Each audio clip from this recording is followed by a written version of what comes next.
So, Mike, Yes, Martin. how are you? I haven't seen you all day. Yeah, no, and I haven't seen you. I'm fine, thank you, fine. Done anything interesting? Yeah, I've done something interesting today, but I'm not going to talk about today. I'm going to talk about last week and when I met with the people who are first incumbents because you were right, away, yep, you yep, couldn't yep, do yep, the lunch, yep. and so I met with them.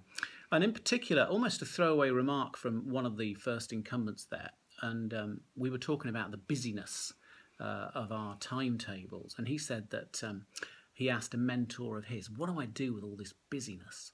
How do I handle it? And his mentor said to him something quite interesting. He said, well, you need to pray, and you need to pray and ask that what is important keeps on bubbling up to the surface and keeps on bubbling up.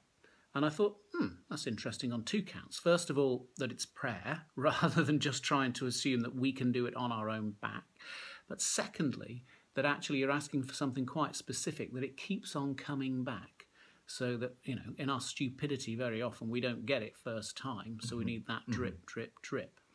And that reminded me of a passage which is close to my heart, Matthew 11:28-30, which is, come unto me, all ye who are heavy laden and burdened, and I will give you rest. Take my yoke upon you and learn from me, for I am gentle and lowly of heart, and you will find rest for your souls. And I only recently had an explanation of that from somebody who was brought up on a farm. And he talked about two horses yoked together, and the old horse and a new young buck horse, and how when the new young buck horse gets yoked, he tries to do it all. So in other words, he pushes ahead, he's really keen and everything. And he realises after a while, this is a killer. I can't do this. And the old horse is just going at his usual pace. So then he does the opposite. So he slows right down, so he's not, and then he gets hurt by the cart or whatever it is behind. Eventually, he realises he needs to be doing it alongside and at the same pace as the older, wiser horse. So I was reminded of the passage when this first incumbent was talking about that, because there's something about how we are yoked to Jesus as we go about our ministry and our daily 24/7 discipleship. In the midst of which, this stuff from ComRes came through, the statistics recently about how 60% of Christians don't read the Bible, 36% of them don't go to church, 30% of them don't pray. So the challenge is writ large for us to practice the presence of our Lord and be yoked to him. So something for me this week about concretely practicing the presence of God in Jesus and how we do that, and how automatically we're kind of, influenced by the culture, which is just to do it ourselves and our human agency. So how are we going to be yoked to Jesus in all we do? So that was where I was.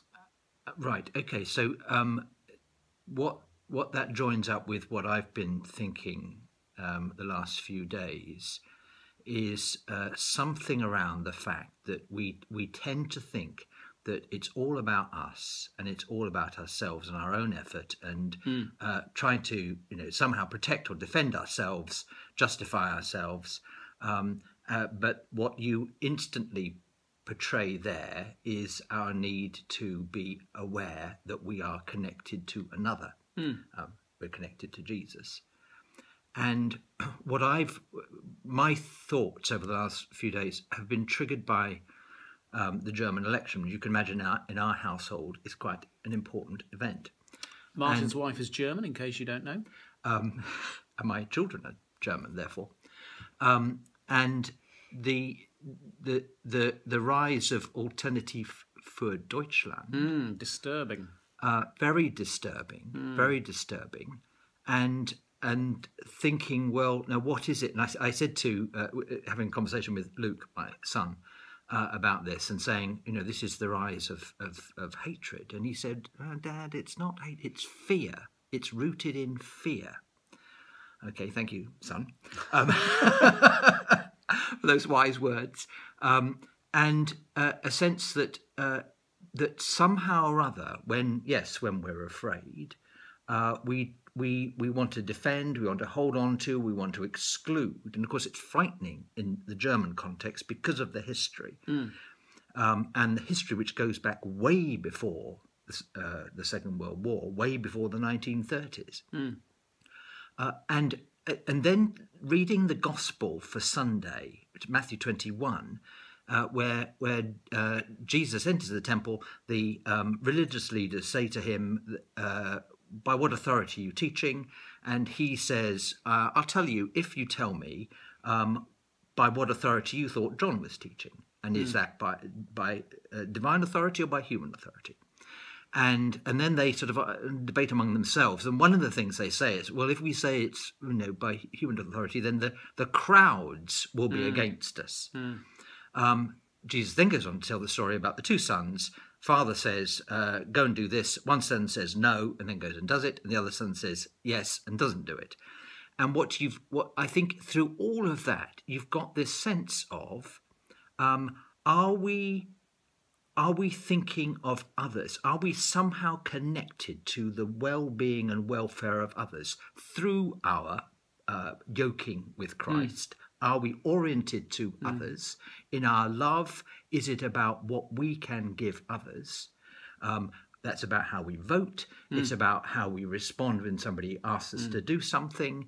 It's about whether we're concerned what the crowds are going to think about us or whether we're concerned about the truth. And so all of those strands seem to join up for me, in my mind, in this quite sort of fundamental sense of to whom, and both singular and plural, are we oriented in our disposition, in our actions, in our thinking. And so tying that back to Luke, how far are we participating in that love which Paul speaks of in 1 Corinthians 13, the agape which casts out fear? Fear, absolutely. Good. Thank Great. you. Thank you. Thank you.